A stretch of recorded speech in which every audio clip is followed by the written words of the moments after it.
Hello, Aaron Weber here again with probably, in my opinion, what is the most important session you'll have for yourself and with those new people you bring in to join with you, the Getting Started session. First, an introduction to what this is about and why we do it. It's all about starting strong, or more correctly, starting strongly. The way you start is the way you'll continue, it's the way you'll finish. We all want to do well, so therefore, why wouldn't we want to start strong? You want to get yourself set. You want to get your new people set within that first 48 hours. Immediately upon signing the application form or clicking the submit button on the application, you want to set the time, schedule the time to have this conversation, this meaningful session. It should last between 60 and 90 minutes, and if you do some pre-work in anticipation of it, i.e. give the list of things you're going to go through in the session to the prospect beforehand, they can get some work done and the conversations will be that much more meaningful and productive. This is a process. It's a process to start well and therefore continue well. Now, a few tips on this particular vignette. This is built for new folks.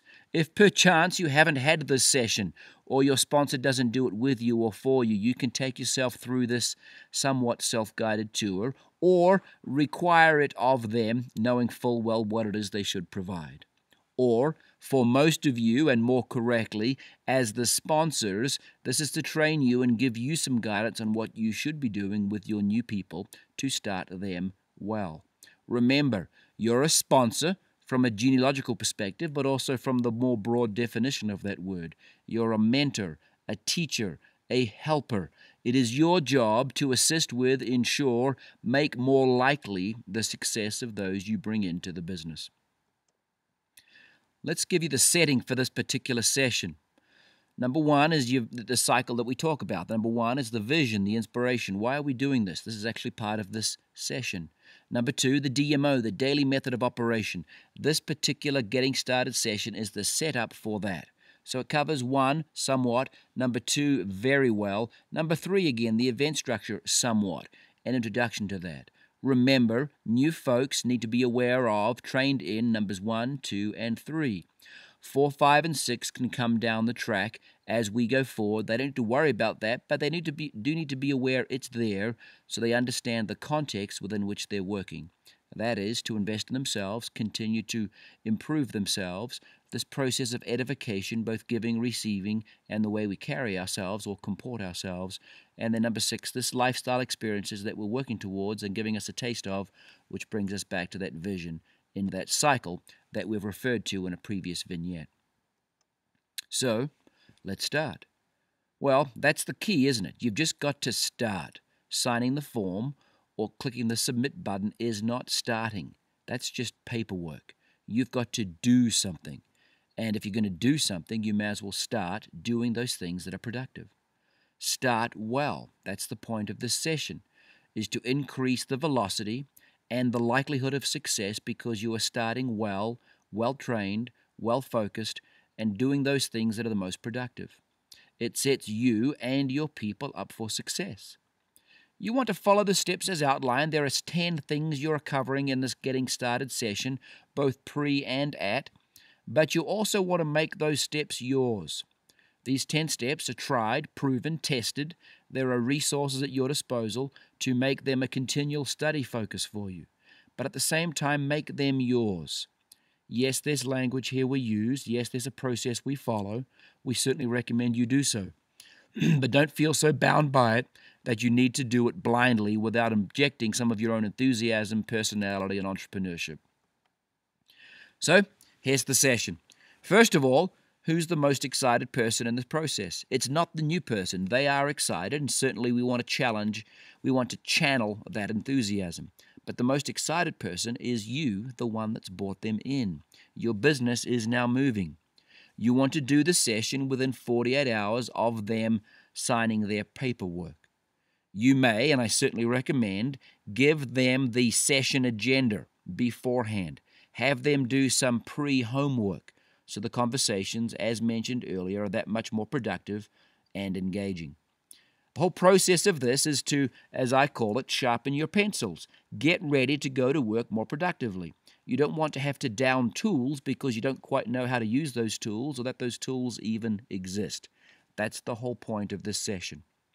Keep in mind, though, it's also a perpetual loop. It's a cycle. You prepare to get started well and strongly. You go to work. Then you take opportunities in the future to analyze what you've done, refine that, in our phraseology, resharpen your pencil, and then go to work. It's that cycle of continual improvement that we're talking about. There are 10 defined steps in the session. Each could have their own vignette or feature-length movie. We'll go over just a summary version of them here to give you a taste and feel for what the session should contain. Okay, the first half of the session is setting up the theory, if you will, setting up the context. The 5 points are this. Set your goals. There's plenty of good material out there, including 3 or 4 video vignettes on that exact subject in this playlist. From your goals, number 2, make your plan. Your goals are the context of the North Star. Your plan is what you're going to do in context of that to move towards that goal. Number 3, make your list. Again, that's covered in other video vignettes. Keep in mind, we call that list of people that know you, not the cliche of people who you know. Subtle difference, but makes all the difference in terms of your prospecting and your approach. Number 4, and this is critical, budget your time. If you have 5 hours per week, where are those 5 hours? What are you going to do within that limited period of time to be maximally productive? What are your high priority activities? What are your first and second and third priorities, your A's and B's and C's? Set aside your time, block it out, as well as an environment to expend that time within and the things you're going to do in that time frame. After 1 through 4, you'll have a very clear picture of where you're going, what you're going to do, when you're going to do it, and what environment will be like as you're doing it. Number 5, learn the tools. Review them. Go over them personally and with your prospect. Show them what's available to them. Show them how to access them, how to use them. Introduce them to the process that we engage in. If you're part of a system or a framework provided by your upline, then introduce them to that. Show them what they're doing and how others are doing it and the great success that flows therefrom. Illustrate to them the importance of following that for increased likelihood of success for them and for their people. Now the second half, 6 through 10. I call it learn the math. Do some diagrams, take out some scratch paper and show them that if they do that 3, 3, 3, it will lead to 5, 5, 5. Set for them as part of the goal setting and the plan that 5, 5, 5 is where they want to get to.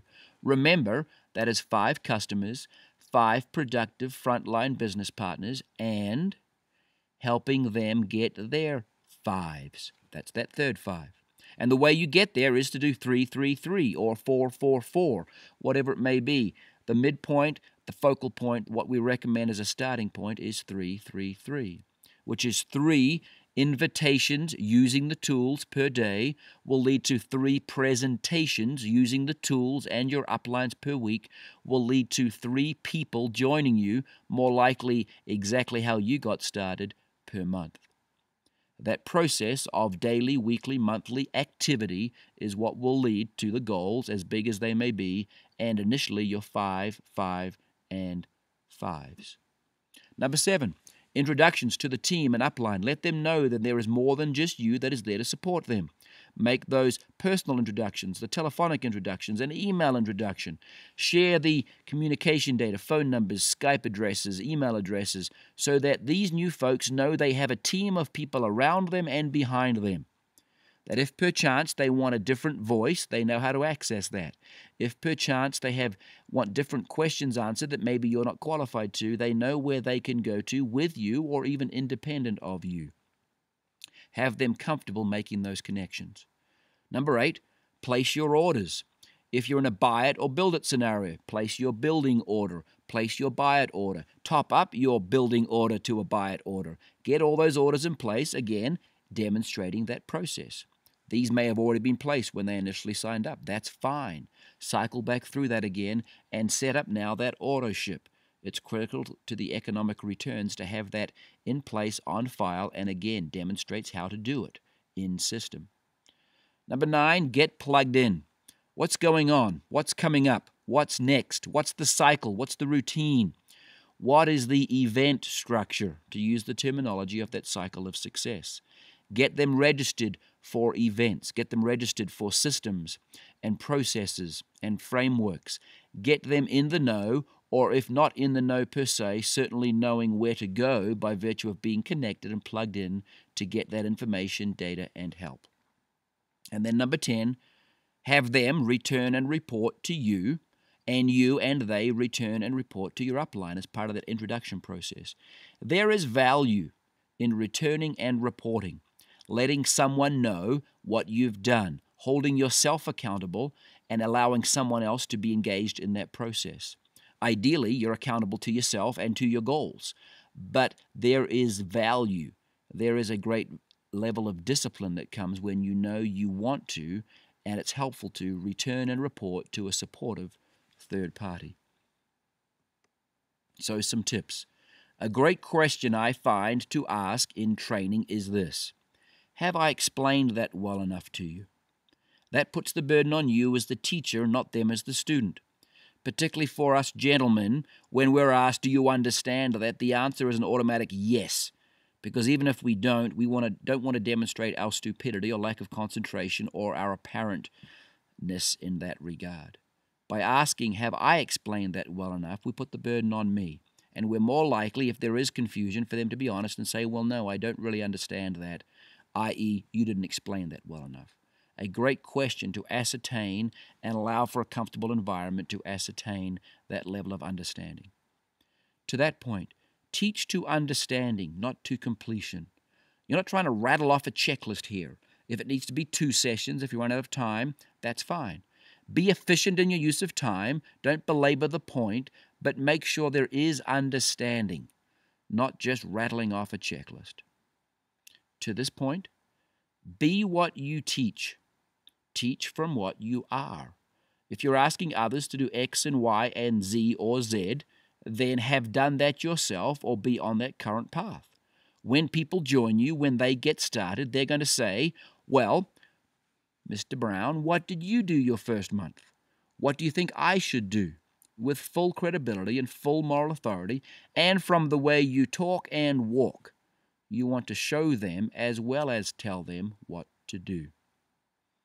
But at the end of the day, you've got to do it. You can't spend all your time just sharpening pencils, just getting ready to go to work, just then rearranging papers on your desk. You've got to do what needs to be done. The Getting Started session is not just sharpening pencils.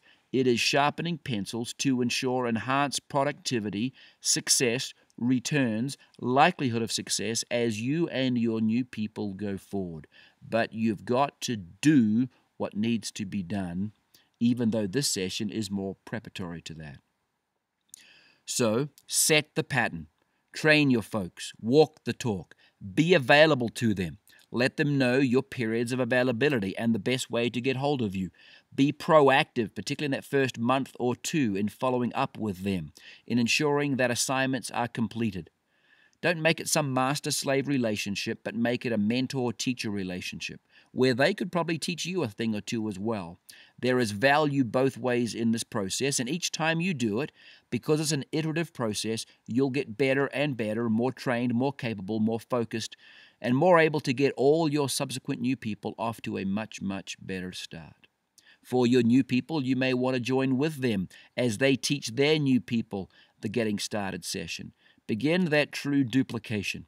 Ensure that value is handed off. Ensure that expertise is extended into multiple levels and generations of your business.